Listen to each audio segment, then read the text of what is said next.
سے فی اثبات المعاد سورۃ التغابن تفسیر ابن کثیر الحمدللہ رب العالمین والصلاة والسلام علی اشرف الانبیاء وسید المرسلین سیدنا محمد وعلی آلہ واصحابہ اجمعین اللہم صل علی سیدنا محمد وعلی آل سیدنا محمد كما صليت على إبراهيم وعلى آل إبراهيم في العالمين إنك حميد مجيد أعوذ بالله من الشيطان الرجيم بسم الله الرحمن الرحيم زعم الذين كفروا أن لن يبعثوا قل بلى وربي لتبعثن ثم لتنبؤن بما عملتم وذلك على الله يسير فآمنوا بالله ورسوله والنور الذي أنزلنا والله بما تعملون خبير يوم يجمعكم ليوم الجمع ذلك يوم التغابن ومن يؤمن بالله ويعمل صالحا يكفر عنه سيئاته ويدخله جنات تجري من تحتها الأنهار خالدين فيها أبدا ذلك الفوز العظيم والذين كفروا وكذبوا بآياتنا أولئك أصحاب النار خالدين فيها وبئس المصير۔ اللہ تبارک و تعالی نے کلام مقدس کی ان آیات مبارکہ میں اس بات معاد،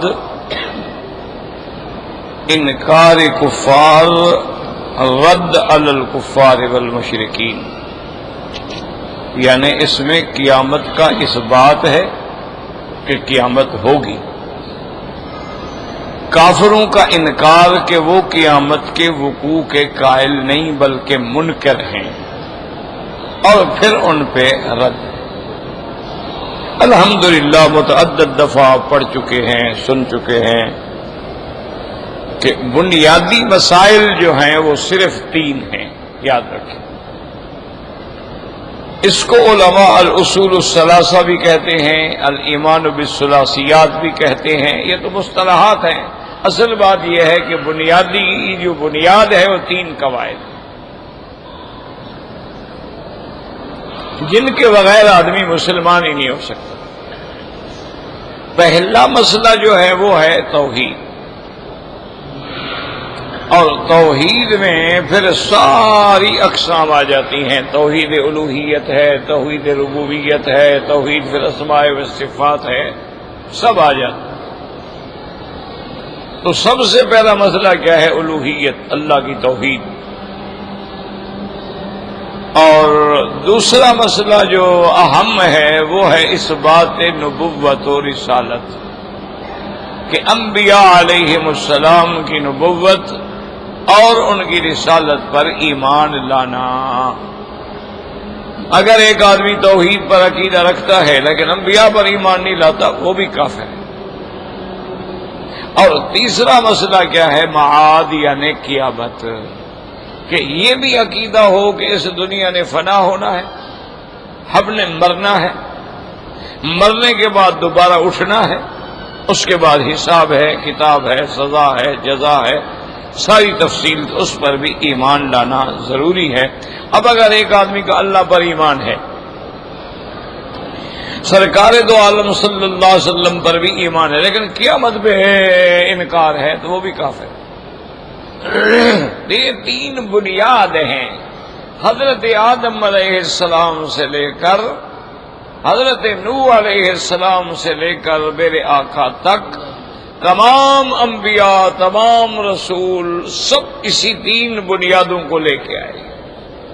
یہ مسئلہ ہر پیغمبر نے بیان فرمایا، چونکہ یہ اصول ہیں اور ان میں کوئی رد و بدل نہیں، اس میں کوئی کمی بیشی نہیں۔ اب مسئلہ سمجھیں آپ، الحمدللہ توحید کی پہلی آیات میں پڑھ چکے ہیں. ان آیات میں مسئلہ قیامت ہے، اور مسئلہ قیامت پر ایمان لانا جو ہے یہ بڑا مشکل ہے، اس لیے کہ یہ عالم غیب ہے. جو چیز ہم نے نہ دیکھی ہو اس پر ایمان لانا تو ایک بہت بڑا امتحان ہے. تو بہت سارے لوگ جو ہیں وہ اس میں بھٹک جاتے ہیں، اور اس پر ایمان ما سوائے اللہ کی رحمت سے حاصل ہی نہیں ہو سکتا. اب دیکھیں نا، آپ کسی آدمی کو سمجھائیں کہ یہ بندہ مر گیا ہے، ریزہ ریزہ ہو گیا، ہڈیاں گل گئیں، پانی آئے بہا کے لے گئے، جل گیا، پانی میں ڈوب گیا، اس کی لاش جو ہے وہ مچھلیاں کھا گئیں، اور کریش ہو گیا، بم دھماکے میں آ گیا، ریزہ ریزہ ہو کے اڑ گیا. وہ کہتے ہیں کیسے دوبارہ اٹھے گا بھائی، یہ کیسے ہو سکتا ہے؟ اور دوسرا اشکال ان کو یہ ہوتا تھا کہ بھئی ہمارے باپ دادا بھی تو مر گئے، اور سینکڑوں نہیں ہزاروں سال گزر گئے، ان میں بھی کوئی واپس نہیں آیا، تو ہم دوبارہ کیسے اٹھیں؟ اور یہ کیسے ممکن ہوگا کہ قیامت والے دن ایک ایک آدمی کی ہڈی جو ہے وہ بوسیدہ ہونے کے بعد اور ریزہ ریزہ ہونے کے بعد پہچانی جائے؟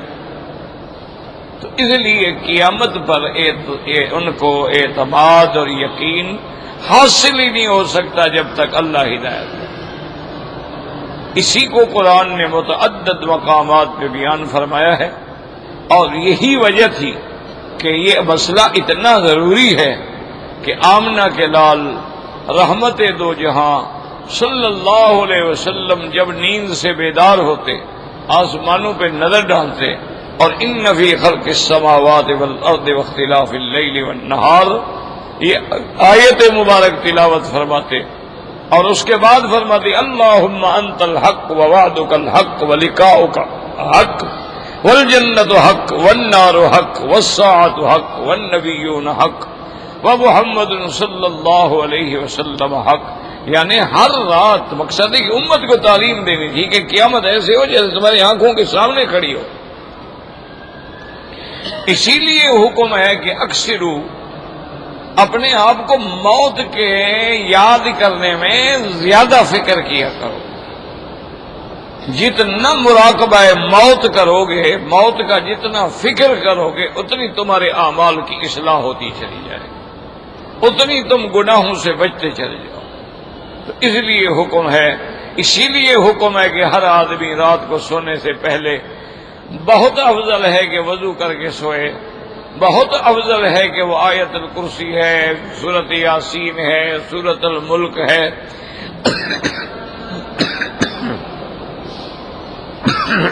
جو بھی اس کو یاد ہے وہ پڑھے، اور سوتے ہوئے بھی یہ کہے کہ اللہم باسمک احیا وبک اموت والیک النشور، اللہم باسمک وضعت جنبی فاغفر لی ذنبی، اللہم اسلمت لک نفسی ووجہت الیک وجہی، اور دائیں ہاتھ پہ رخسار رکھ کے لیٹ جائے. معنی یہ ہے کہ اس وقت بھی اس کو موت کا فکر ہو اور قیامت کا فکر. اسی طرح حکم ہے کہ جب آدمی کی نیند کھل جائے تو کہے الحمدللہ الذی احیانا بعد ما اماتنا والیہ النشور. یا اللہ یہ نیند بھی تو ایک موت تھی، یہ تیرا شکر ہے کہ تو نے ہمیں پھر زندگی عطا فرما دی ہے اور ہم نے تیری طرف ہی لوٹ کے آنا. اسی طرح آپ دیکھیں قرآن پاک میں کوئی صورت آپ کو ایسی نہیں ملے گی جس میں قیامت کا ذکر نہ ہو. اسی لیے جب سیدنا ابو بکر نے رضی اللہ تعالی عنہ نے سرکار دو عالم سے عرض کیا کہ شبت یا رسول اللہ، کہ حضور آپ تو بوڑھے ہو گئے، آپ کی داڑھی مبارک میں بال سفید آنے لگ گئے. حضور صلی اللہ علیہ وسلم نے فرمایا شیبتنی سورۃ ہود و اخواتہا، کہ ابو بکر جب سورۃ ہود اتری ہے اور ایسی صورتیں جن میں قیامت کا ذکر ہے، انہوں نے مجھے بوڑھا کر دیا. کہ ہر وقت جو ہے وہ قیامت کا فکر ہے، ہر وقت جو ہے وہ قبر کا فکر ہے، ہر وقت جو ہے وہ موت کا فکر ہے، ہر وقت جو ہے وہ خاتمے کا فکر ہے. تو قیامت اتنا بڑا اہم مسئلہ ہے. اسی لیے قرآن پاک نے فرمایا ہے کہ ایک آدمی نے، ایک کافر نے حضور صلی اللہ علیہ وسلم کے سامنے ایک قبرستان سے پرانی ہڈی لے کے آ گیا، وہ سیدھا ہڈی لایا حضور کے سامنے، اس کو مسئلہ، وہ مٹی ہو گئی، پھونک ماری تو اڑ گئی۔ کہنے لگا یا رسول اللہ آپ کا کیا عقیدہ ہے کہ یہ دوبارہ اٹھیں گے؟ اور فرمایا نعم، بالکل اٹھیں۔ اسی کو اللہ نے قرآن میں فرمایا ضرب لنا مثلا ونسی خلقہ قال من يحيي العظام وهي رميم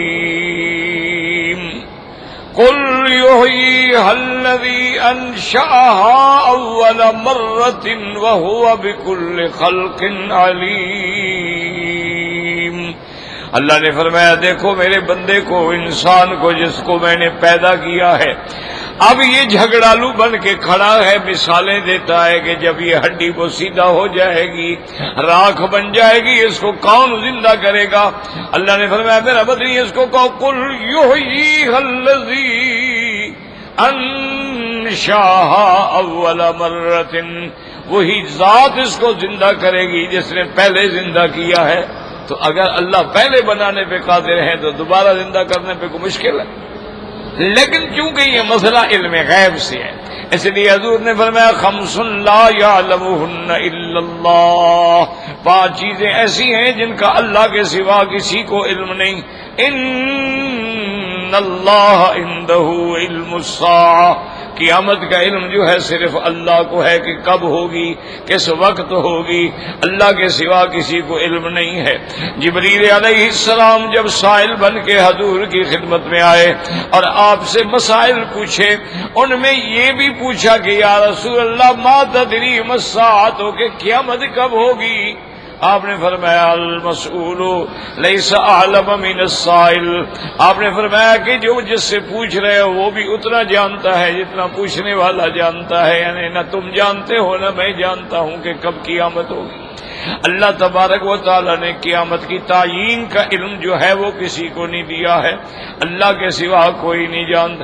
یسألونک عن الساعۃ ایان مرساها فیما انت من ذکراها، اللہ نے فرمایا میرا مدنی آپ سے پوچھتے ہیں قیامت کب ہوگی، ان سے کہیں کہ کیا تم نے قیامت کے لیے تیار کیا ہے کہ تم پوچھ رہے ہو کہ کب ہوگی؟ پوچھتا تو وہ ہے جس نے قیامت کے لیے تیاری کر رکھی ہو، جس نے قیامت کے لیے انتظام کر لیا ہو۔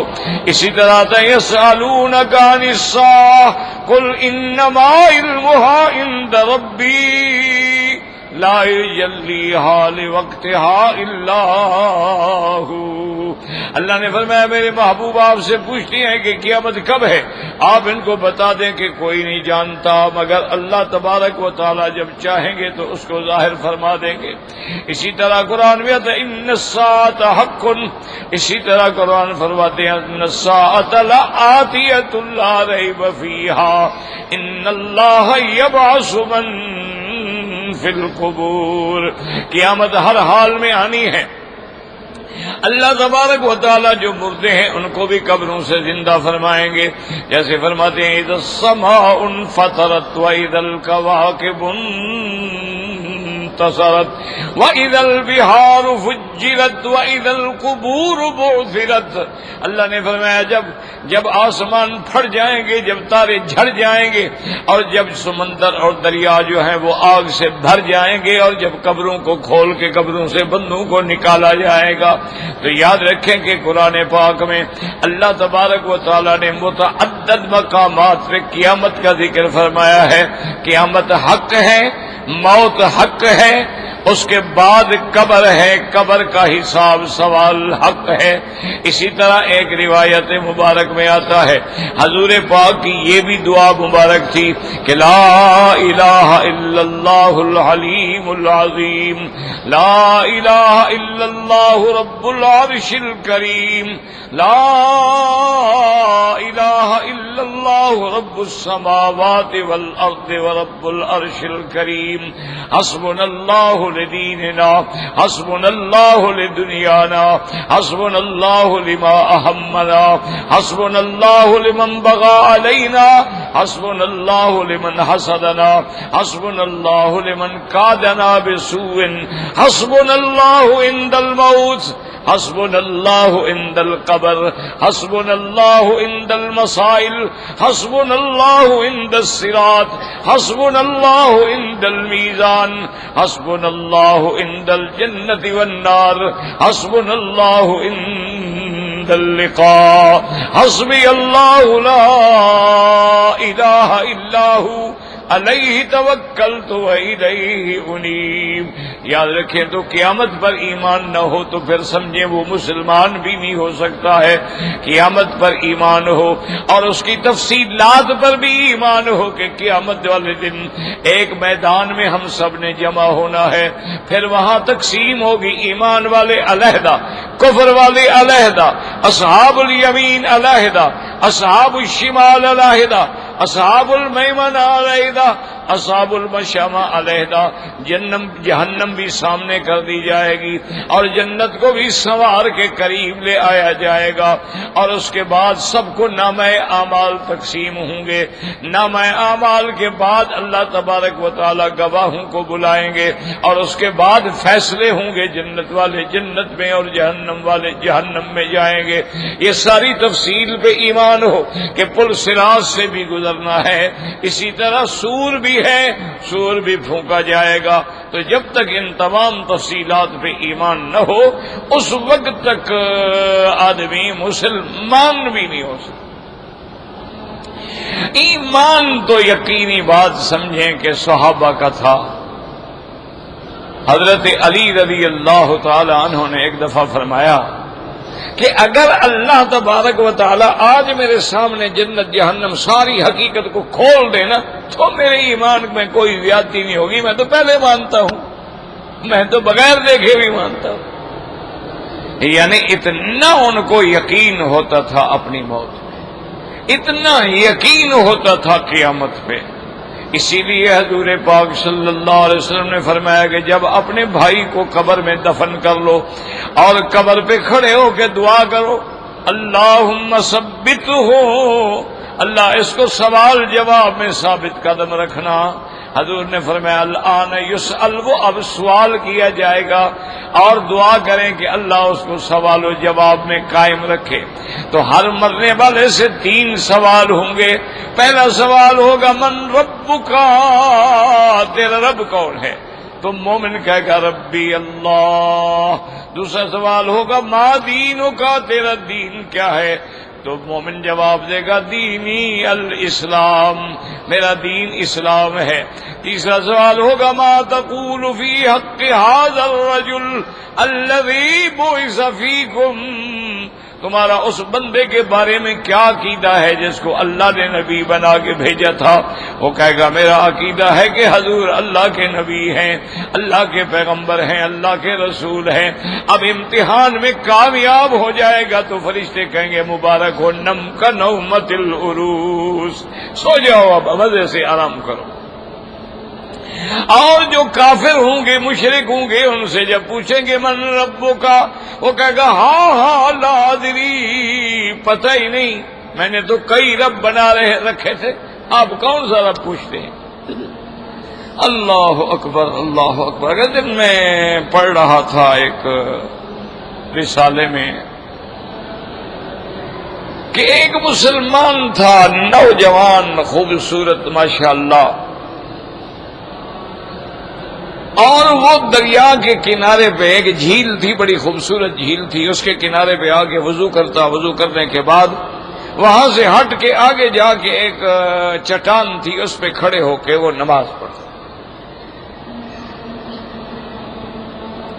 اور اسی جھیل پر کافی ہندو لڑکیاں بھی آتی تھیں پانی بھرنے کے لیے اپنے اپنے مٹکے لے کر۔ وہ پانی بھی بڑا اچھا تھا، میٹھا تھا، ٹھنڈا تھا۔ ان میں ایک لڑکی جو تھی وہ شوقیہ آ جاتی تھی سہیلیوں کے ساتھ، ورنہ وہ خود ایک بہت بڑے حاکم کی بیٹی تھی۔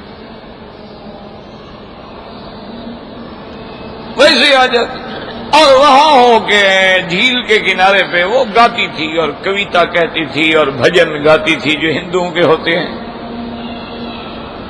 اتفاق سے ہوتے ہیں دیکھا کہ ایک نوجوان ہے، پتہ نہیں ہے کیا کر رہا ہے، کلی کرتا ہے، ناک میں پہنتا ہے، منہ دھوتا ہے، پھر بازو دھوتا ہے، پھر سر پہ مسا کرتا ہے، پاؤں دھوتا ہے، پتہ نہیں کیا کر رہا ہے۔ اس نے بڑے غور سے دیکھا لیکن کوئی سمجھ نہ آئی بات، یہ کیا ہے آخر۔ پھر اس نے دیکھا کہ وہی لڑکا جو ہے وہ جا کے ایک چٹان ہے، بڑی خوبصورت صاف ستھری چٹان ہے، اس پہ کھڑا ہو کے نماز پڑھتا ہے۔ اب وہ حیران کھڑی ہے کہ کیسے ہاتھ باندھ کے کھڑا ہے، پھر کیسے رکوع میں چلا گیا، پھر کیسے کھڑا ہوا، پھر کیسے سجدے میں چلا گیا۔ اس نے کہا پتہ نہیں کوئی یوگا کی مشقیں کر رہا۔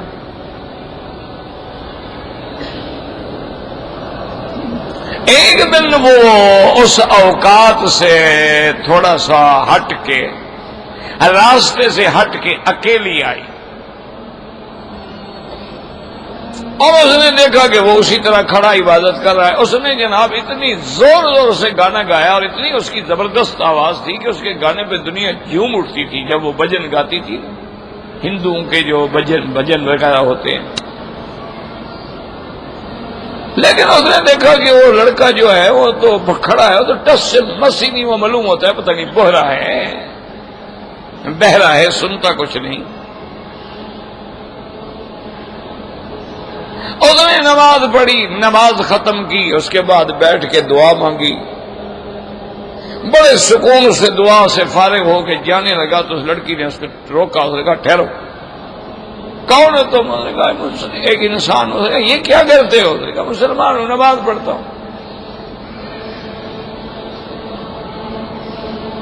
اس نے کہا یہ تمہاری کیسی نماز ہے کہ میں نے اتنا شور مچایا، اتنا زور زور سے گانا گایا، تم نے نہیں سنا؟ اس نے کہا جب آدمی اللہ اکبر کر کے اپنے رب کے دربار میں ہوتا ہے تو ادھر ادھر توجہ نہیں کرتا، پھر نماز کیا ہوئی؟ وہ پھر اپنے مولا کے دیدار میں کھو جاتا ہے، اس کی زبان پہ اللہ کا ذکر ہوتا ہے اور یہ سمجھتا ہے کہ میں اپنے اللہ کو دیکھ رہا ہوں ورنہ میرا اللہ مجھے دیکھ رہا ہے۔ ان حالات میں وہ کسی کے گانے کو یا کسی کے بجانے کو یا ان چیزوں کو سمجھے کیا بات ہے۔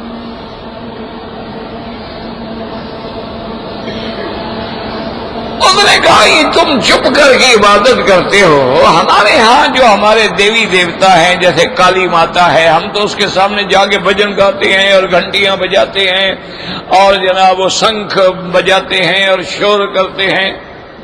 اس نے کہا بے جان پور کے سامنے جو شور کرتے رہو اس کو اثر ہوتا ہے بھلا؟ جو خود بے جان ہے، ایک پتھر کا مجسمہ ہے، اور انہوں نے بھی وہ تو دیوی ہے، انہوں نے کہا دیوی ہے تو کیا تمہارا وہ یہ بھجن سنتی ہے؟ ایسا کرنا کہ آج جب جاؤ نا اس سے پوچھنا کہ جی میں جو اتنا والہانہ انداز میں آپ کے آگے آ کے بھجن گاتی ہوں آپ سنتی ہیں؟ اگر تمہیں جواب دے تو پھر مجھے بتانا۔ اس نے کہا وہ جواب کیا دے گی، وہ تو پتھر کی بنی ہوئی ہے۔ تو اس نے کہا پھر عجیب بات ہے، جو پتھر کی بنی ہوئی ہے وہ خود بخود بن گئی ہے یا تمہارے ہاں بنائی جاتی ہے؟ انہوں نے کہا نہیں وہ تو کاریگر بناتے ہیں۔ خود نے کہا خدا کو لوگ بناتے ہیں تو پھر بنانے والا خدا ہوا نا، وہ تو نہ ہوا جو بن گیا۔ خدا کا کام ہے نا بنانا، پیدا کرنا، تو جنہوں نے اس کو بنایا ہے خدا تو وہ ہوئے، تو تمہاری کالی ماتا کیسے دیوی دیوتا خدا بن گئی؟ اس لڑکی نے کہا کہ میرے دماغ میں اب ہلچل شروع ہو، اور پھر میں مجبور ہو گئی، بس میں اسے دیکھنا چاہتی تھی کہ یہ وضو کیسے کرتا ہے، نماز کیسے۔ میں نے کہا یہ کیا کر رہے ہیں؟ کہا وضو کرتے ہیں ہم، اور یہ وضو مبارک جو ہے ایسی نعمت ہے کہ جب کرتے ہیں اللہ کے نبی نے فرمایا کہ اگر تمہارے گھر کے آگے دریا ہو 5 دفعہ اس میں اگر آدمی ہاتھ منہ دھوئے تو میل بچے گا؟ تو صحابہ نے کہا نہیں بچے گا۔ انہوں نے کہا جب ہم وضو کرتے ہیں تو گناہ جھڑ جاتے ہیں، بندہ صاف ہو کے اللہ کے دربار میں کھڑا ہوتا ہے۔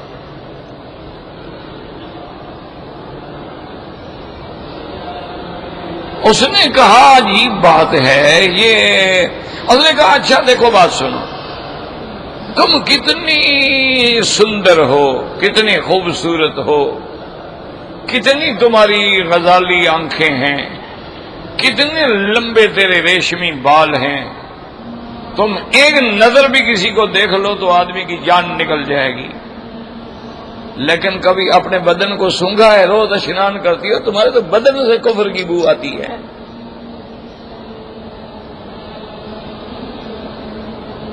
میں کیا کہہ رہے ہو؟ کہا تو تم بیٹھی سونگ لو. وہ کہتی ہے میں نے جب غور سے اپنے بدن کو سونگا تو مجھے بڑی عجیب کراہیت سی معلوم ہوئی کہ کوئی گندی گندی بو تو ہے ہلکی ہلکی. اور نے کہا اچھا میرا ہاتھ بھی سونگ لو.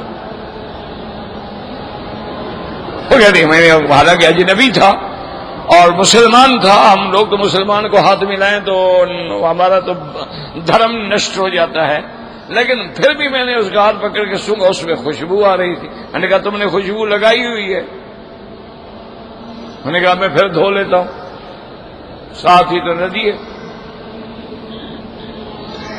کہتی اب مجھے ایک اور مسئلہ پیدا ہو گیا کہ مسلمان کے بدن میں خوشبو ہے اور ہم روزانہ اشنان کرتے ہیں اور گنگا دریا سے، جمنا سے، اور ہمارے نزدیک گنگا پوتر ہے جیسے زمزم مسلمانوں کی پوتر ہے،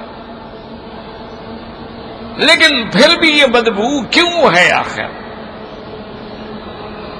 کہیں یہ لڑکا ٹھیک تو نہیں کہتا کہ کفر کی بدبو ہے؟ اسی لیے بعض جنگوں میں کافروں نے مسلمان نوجوان جب شہید ہو گئے نا، اچھا کئی دن گزر گئے، شہید ہو گئے، ان کی لاشوں کو ڈی این اے ٹیسٹ کے لیے جب انہوں نے اٹھایا تو ان میں ابھی تک خوشبو ہے اور بدن بھی نرم ہے اور کچھ بھی نہیں بگڑا. وہ اس پہ ریسرچ کر رہے ہیں کہ یہ لوگ پتہ نہیں کون سی غذا کھاتے ہیں کہ مرنے کے بعد بھی ان کی باڈی تبدیل نہیں ہوتی،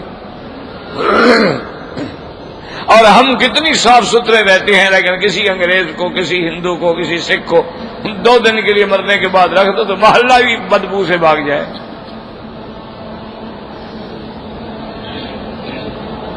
تو اس کے بعد اس نے کہا کہ اچھا میں آپ کے دین کو سمجھنا چاہتی ہوں،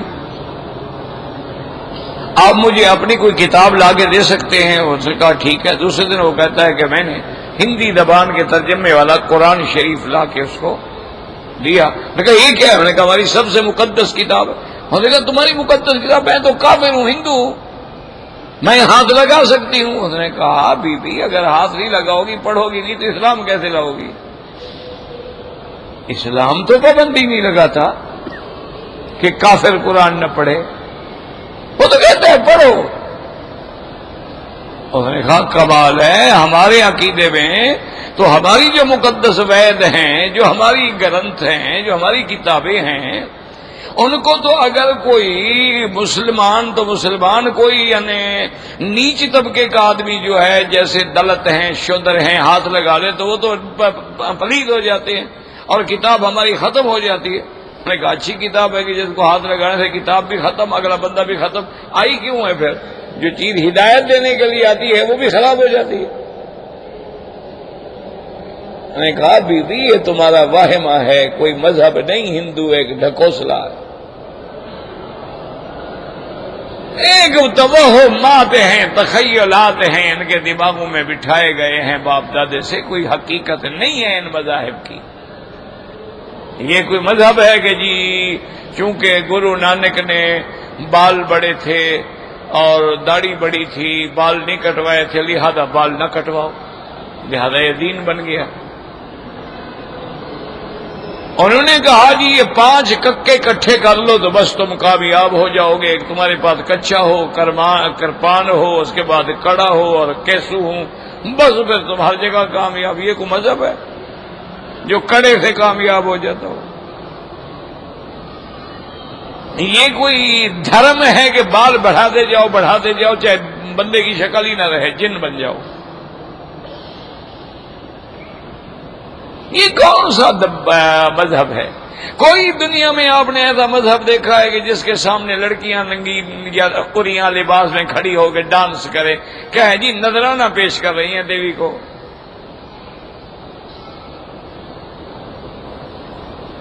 گیت اس کے سامنے گا رہی ہیں؟ یہ کون سا آخر مذہب ہے؟ تو کہتا ہے کہ میں نے کہا کہ نہیں آپ قرآن پڑھیں، ہمارا قرآن کو کچھ نہیں ہوتا ہے، قرآن ہے۔ وہ لے گئی، اس نے پڑھا، اور کئی دنوں کے بعد وہ مجھے نہیں ملی۔ میں سوچتا ہوں کہ چلو ٹھیک ہے، نہیں ملی تو نہیں ملی، میرے ذمہ میں جتنی بات تھی میں نے کر دی۔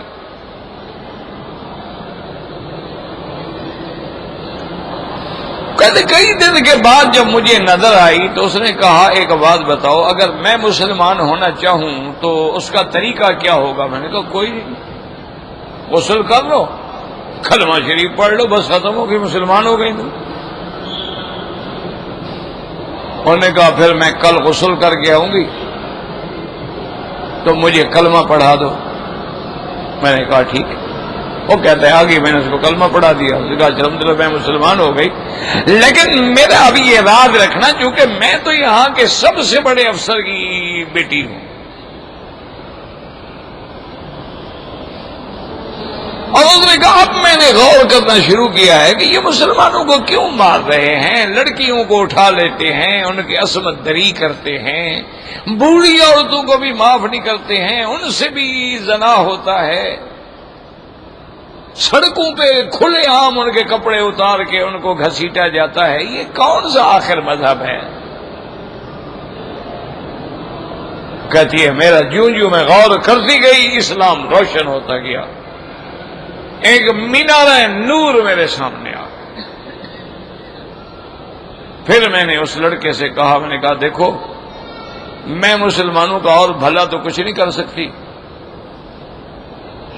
ایک بات میں تمہیں راز کی بتاتی ہوں کہ فلاں مقام پر اتنا بڑا اسلحہ لایا جائے گا جس سے مسلمانوں کو مارا جائے گا، فلاں روٹ سے آئے گا، فلاں وقت آئے گا، اگر روک سکتے ہو تو مسلمانوں کو قتل عام سے روک لو۔ بس میں مسلمانوں کو یہی بھلا کر سکتی تھی، اور اس کے بعد میں کل خود بھی گھر سے باہر جا رہی ہوں،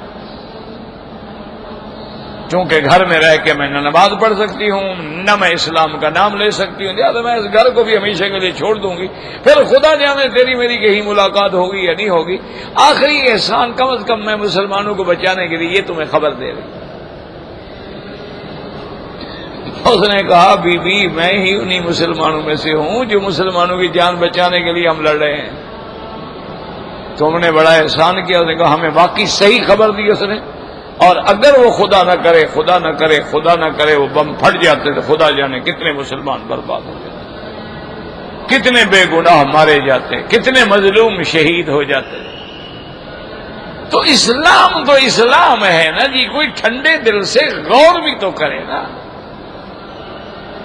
صرف یہ کہہ دینا کہ میں مسلمان ہوں اور نمازی نہیں، کہہ دینا مسلمان ہوں روزہ ہی نہیں، کہہ دینا مسلمان ہوں گانے سنتا ہے شرابیں پیتا ہے، اور عید کے دن آگے کھڑے ہو جاتے ہیں چودھری صاحب، سردار صاحب، خان صاحب، وزیر صاحب، مشیر صاحب، آگے پیچھے کوئی پتہ نہیں کہ نماز روزہ کیا ہے۔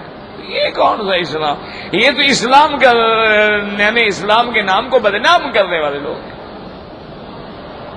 ان کو دیکھ کے لوگوں کو اسلام سے نفرت ہو جاتی ہے۔ وہ کہتے ہیں کیسے مسلمان ہیں، ہماری ہوٹلوں میں آتے ہیں، خنزیر کا گوشت کھاتے ہیں، شرابیں پیتے ہیں، لڑکیوں سے ڈانس کرتے ہیں، باقاعدہ ان سے ڈیٹ پہ جاتے ہیں، زنا کرتے ہیں، ہر گناہ کرتے ہیں، یہ کیسے مسلمان ہیں؟ پھر ان میں ہم میں فرق کیا ہے؟ یہ سوٹ پہنتے ہیں ہم بھی سوٹ پہنتے ہیں، یہ ٹائی لگاتے ہیں ہم بھی ٹائی لگاتے ہیں، یہ بھی بال الٹے رکھتے ہیں ہم بھی بال الٹے رکھتے ہیں، اور جو ہمارا فیشن آتا ہے اسی کو یہ اپناتے ہیں۔ ہم سینڈوچ کھاتے ہیں یہ بھی سینڈوچ کھاتے ہیں، ہم برگر کھاتے ہیں یہ بھی برگر کھاتے ہیں۔ ہم اگر آج بڑا گوشت کھانا شروع کریں، ہنٹر بیف بنا کے، تو یہ بھی بڑا گوشت شروع کر دیں گے۔ ہم کہیں بڑا گوشت میں بیماری ہے تو یہ اس کو چھوڑ دیں گے۔ یہ تو ہمارے بالکل تابع ہیں، یہ کون سے مسلمان ہیں؟ ہم داڑیاں مڈاتے ہیں، یہ بھی داڑیاں مڈاتے، کہتے ہیں حضور پاک کی داڑھی تھی اور حضور ہمارے محبوب ہیں۔ کیسے ان کے محبوب ہیں بھائی؟ اس لیے اللہ نے یہاں چیلنج کیا ہے کفر، زعم الذین کفروا ان لن یبعثوا قل بلی وربی لتبعثن ثم لتنبؤن بما عملتم وذلك علی اللہ یسیر۔ اللہ فرماتے ہیں کافروں کا گمان ہے، وہ گمان کرتے ہیں کہ ہم ہرگز نہیں اٹھائے جائیں گے، بس مر گئے تو ختم ہو گئے۔ وہ یہ سمجھتے ہیں نہیں الا حیاتنا الدنیا نموت و نحیا، بس یہی دنیا کی زندگانی ہے، مرتے ہیں پیدا ہوتی ہے۔ وما نحن بمبعوثین، مرنے کے بعد ہم دوبارہ نہیں اٹھائے جائیں گے۔ اللہ نے فرمایا میرا مدنی صلی اللہ علیہ وسلم آپ ان کو ڈنکے کی چوٹ اعلان کریں اور بتلائیں قل بلا وربی لتبعثن، آپ کہتے ہیں مجھے اپنے رب کی قسم ہے ہر حال میں تم اٹھائے جاؤ گے۔ اور پھر ان کو یہ بھی بتا دو کہ صرف اٹھائے نہیں جاؤ گے، ثم لتنبؤن بما عملتم، پھر تمہیں تمہارے اعمال کی خبر دی جائے گی کہ تم نے یہ کیا یہ کیا یہ کیا، ایک ایک عمل تمہارا لکھا ہوگا، نامہ اعمال تمہارے ہاتھ میں ہوگا، اور حکم دیا جائے گا اقرأ کتابک کفی بنفسک اليوم علیک حسیبا۔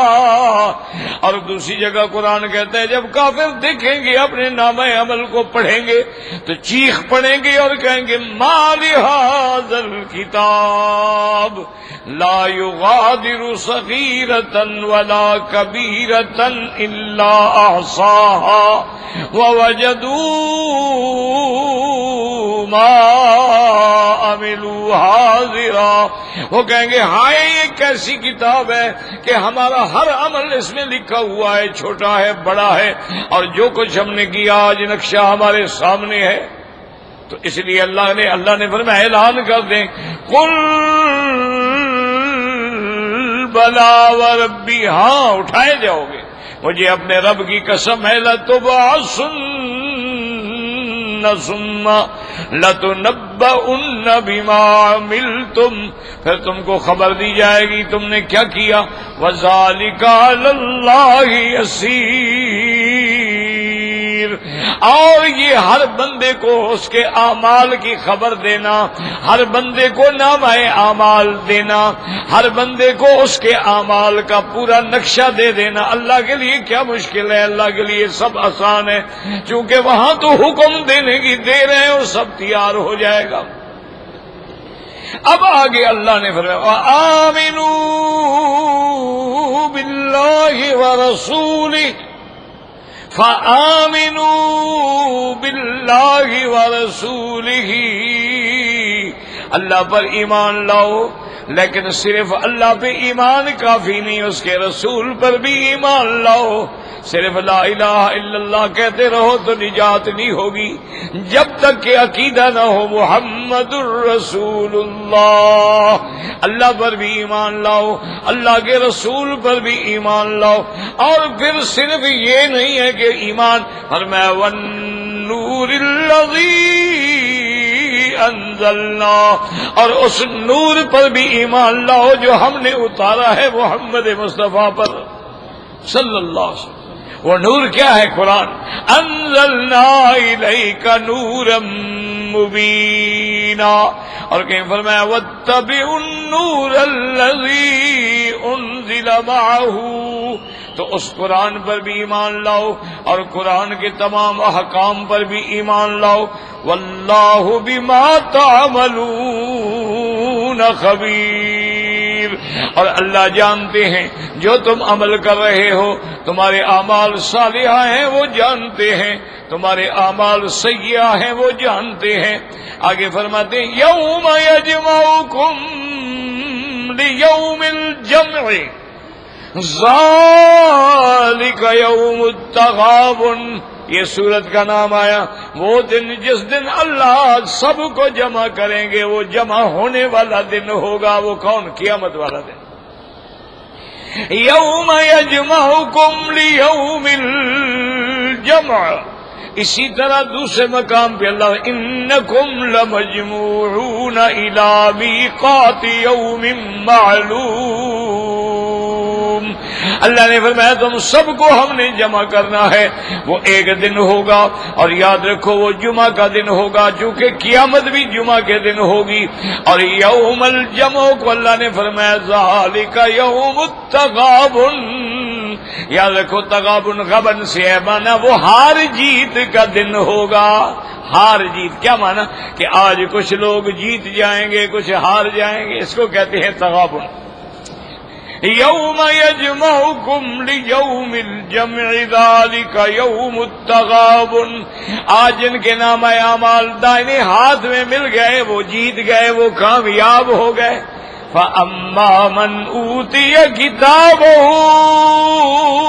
بِيَمِينِهِ، جس کو دائیں ہاتھ میں نامہ عمل مل گیا، دعا کرو اللہم اجعلنا من اصحاب الیمین، اللہ ہمیں بھی اصحاب یمین میں شامل کرو، یا اللہ ہمیں بھی اصحاب الیمین میں شامل فرما۔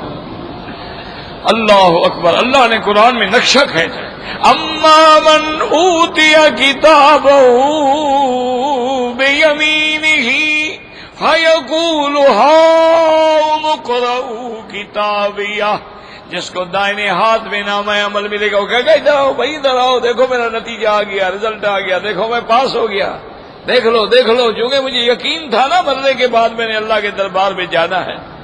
وَأَمَّا مَنْ أُوتِيَ كِتَابَهُ بِشِمَالِهِ فَيَقُولُ يَا لَيْتَنِي لَمْ أُوتَ كِتَابِيَهْ وَلَمْ أَدْرِ مَا حِسَابِيَهْ يَا لَيْتَهَا كَانَتِ الْقَاضِيَةَ، اور جس کو بائیں ہاتھ میں نامہ عمل ملے گا وہ کہے گا کہ ہائے کاش مجھے نہ ملتا، مجھے ملتی نہ کتاب تو اچھا تھا، اور مجھے پتہ ہی نہ ہوتا میں نے کیا کیا ہے، کاش موت آ جائے، مر جائے، مسئلہ ختم ہو جائے۔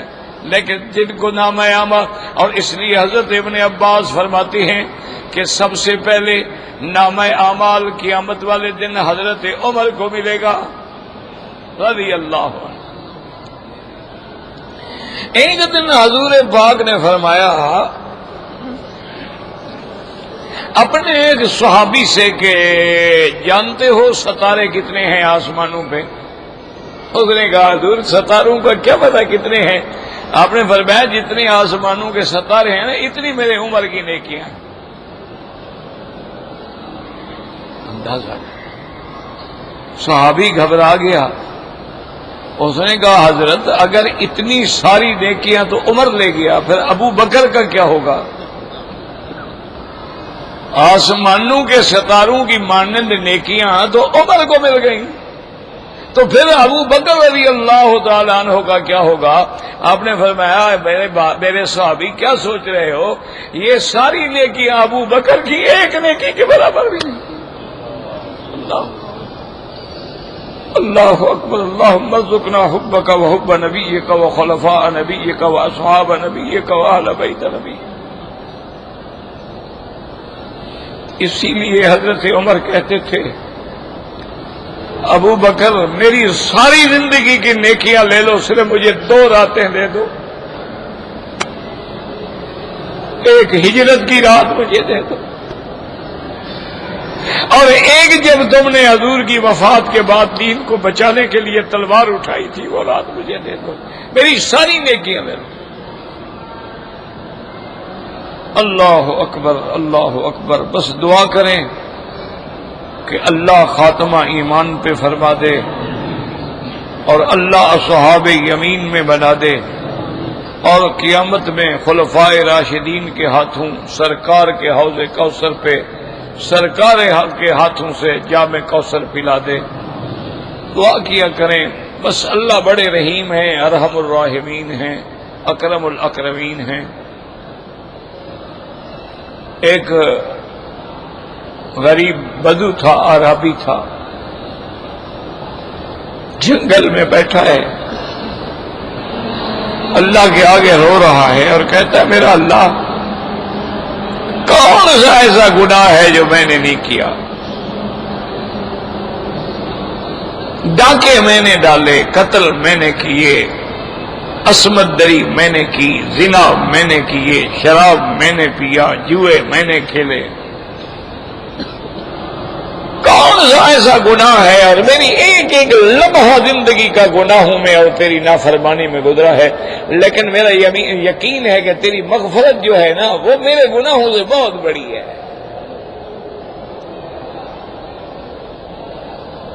مغفرت کا اوسع من ذنوبی، تیری مغفرت جو ہے ہمارے گناہوں سے بہت بڑی ہے۔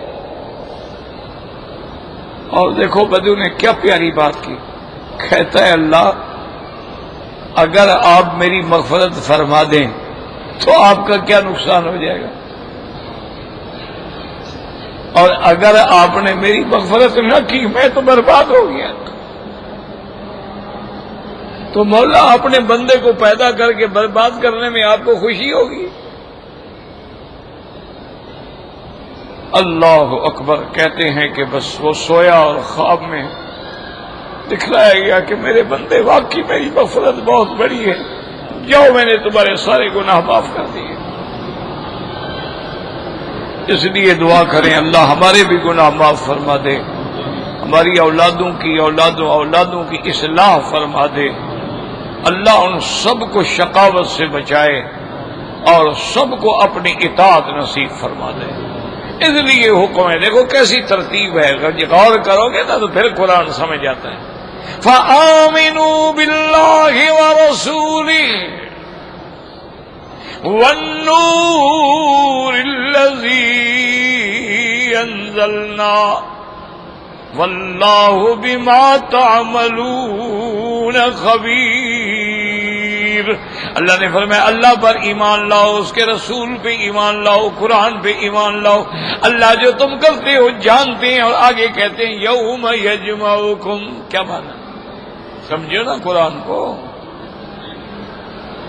اللہ اکبر۔ اب بندہ سوچتا ہے، وہ کہتا ہے مولا جو تجھ پہ ایمان لائے ہیں، مسلمان ہیں، مومن ہیں، وہ تو آج گلی گلی کوچے کوچے میں ذلیل ہو کے مر رہے ہیں، ان کی تو کوئی حیثیت نہیں، کافروں کا کتا بھی مر جائے تو لوگ بدلہ لینے والے ہیں، مسلمانوں کے خون پہ کوئی رونے والا بھی نہیں، تو یہ فائدہ کیا ہوگا ایمان کا؟ کب فرمایا یوم یجمعکم لیوم الجمع۔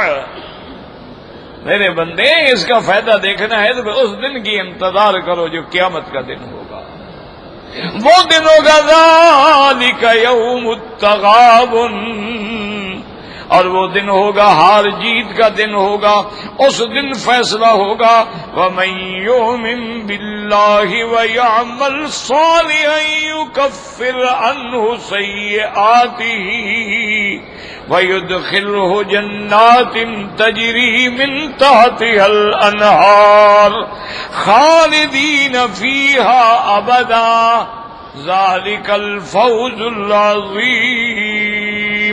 والذین کفروا وکذبوا بآیاتنا اولئک اصحاب النار خالدین فیہا وبئس المصیر۔ اللہم اجعلنا من اہل الیمین ولا تجعلنا من اہل الشمال، اللہم کن بنا رؤوفا رحیما ولا تجعلنا شقیا ولا محروما۔ واللہ اعلم۔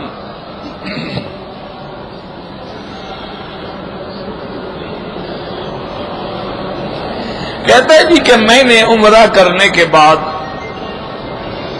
عمرے سے فارغ ہو کر اپنے بال جو ہیں خود کاٹے ہیں، کوئی حرج نہیں، کوئی بات، خود بھی کاٹ سکتے ہیں، ایک دوسرے کے سے بھی کاٹ سکتے ہیں۔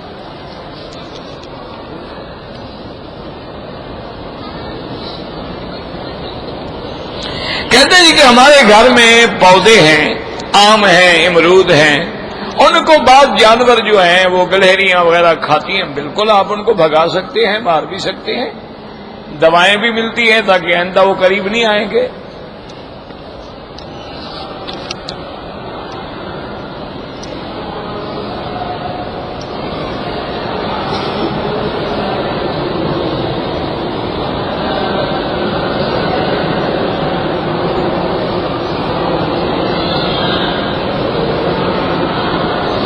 کہتے ہیں جی کہ ہمارے ہاں جو ہے کاروکاری کا سلسلہ ہے۔ کاروکاری یہ بلوچوں وغیرہ میں بڑا، اللہ معاف کرے، جاہل لوگوں میں یہ رواج ہے۔ کسی عورت پہ الزام لگ جاتا ہے کہ یہ کاری ہے، یعنی اس نے گناہ کیا، اب اس کے بارے میں یہ ہوتا ہے کہ بعض تو قتل کر دیتے ہیں اور بعض جو ہیں وہ جو لڑکیاں کاری ہو جاتی ہیں ان کو اپنے سردار کے حوالے کر دیتے ہیں۔ یعنی ایک آدمی سے زنا جو ہے وہ تو عیب تھا، اب سردار کے گھر میں رہ کے نوکروں سے زنا کرائے، کچھ کرے، اس پہ کوئی غصہ نہیں۔ یہ عجیب غیرت ہے مسلمانوں کی۔ اچھا، پھر کاری جو ہے نا جس پر الزام لگا دیا گیا، اس کو اگر کسی دوسرے آدمی سے چاہے سردار تو اس کی شادی کرا دیتا ہے، اور پہلا شوہر جو ہے وہ کہتا ہے کہ تو میرے ماں باپ نے سازش کی تھی، الزام لگایا تھا، وہ تو الزام بھی نہیں تھا اور میں نے تو اس کو کوئی طلاق شلاق نہیں دی ہے، تو کیا وہ دوسرا نکاح ہو جاتا؟ بالکل نہیں ہوتا۔ تو اس لیے یہ ساری رسمیں اسلام کے خلاف ہیں۔ اگر خدا نخواستہ گناہ ہو گیا ہے، ثبوت ہے، اسلامی عدالت ہے، سزا دلانا چاہتے ہو جا کے پیش کرو، اور اگر نہیں تو صبر کر کے اللہ پہ چھوڑو، طلاق دے دو۔ لیکن کسی کو قتل کر دینے کا اختیار تمہیں اللہ نے نہیں دیا ہے، تمہیں یہ اختیار نہیں دیا ہے کہ اس کو قاری بنا کے دوسرے کے حوالے کر دو، سرداروں کے حوالے کر۔ اچھا، وہ بیچتے ہیں باقاعدہ، انا للہ و انا الیہ راجعون۔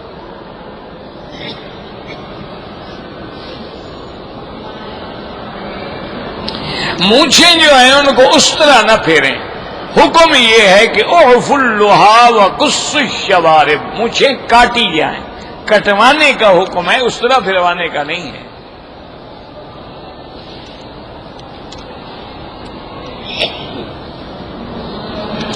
میں ایک شادی شدہ آدمی ہوں، مجھے لڑکیاں فون کرتی ہیں۔ کیوں فون کرتی ہیں جناب؟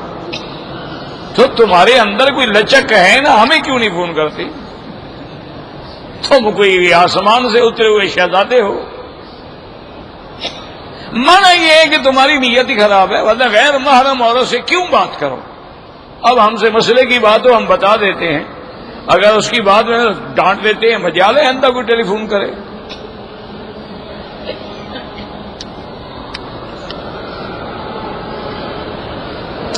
جدے سے واپسی پر احرام باندھنا ضروری نہیں ہے، خوشی سے باندھنا چاہو عمرہ کر لو، تمہاری مرضی ہے۔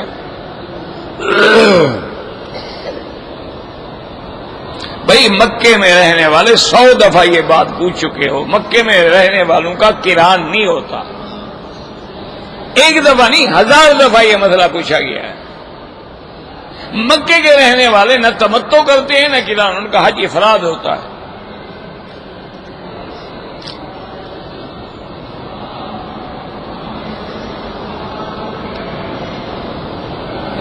کہتے ہیں جی کہ ہم ایک ٹھیکیدار کے پاس کام کرتے ہیں، وہ ہو یا نہ ہو ہم ایمانداری سے کام کرتے ہیں، لیکن جب وہ آتا ہے خواہ چیختا ہے، چلاتا ہے، اس نے بھی تو تنخواہ لینی ہے نا، چیخنے چلانے تو بیچارے اسی کی تو اس کو تنخواہ ملتی ہے، جی دیکھو کیسے دور لگا رہا ہے۔ باقی تم نے خدا کو جواب دینا ہے، جب ٹھیک ڈپٹی کر رہے ہو تمہیں کیا فکر ہے؟ باقی ٹھیکیدار کو تو چیخنے چلانے کے پیسے ملتے ہیں نا، اس کو چیخنے تو بیچارے کو چیخ چیخ کے خود تھک جائے گا۔